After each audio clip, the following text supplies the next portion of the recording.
السلام عليكم شباب، شلونكم؟ شلون صحتكم؟ ما شاء الله اليوم جو درجة أولى وموسم تكاثر همين، يعني ما شاء الله كلهم قاعدين على البيض وفراخ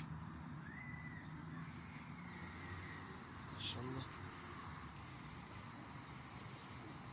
كلهم شلع على البيض، يعني نايمين على الفراخ.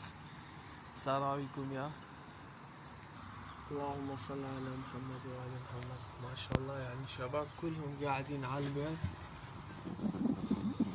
هاي همين فرخ طالع باطي، هاي همين مبيضة وهنا همين راح يبيضون، يعني ما شاء الله. بس مطر حيل يعني ما اعرف. واشتريت هذول الشمعيات همين، يعني خوش شمعيات ما شاء الله درجة أولى.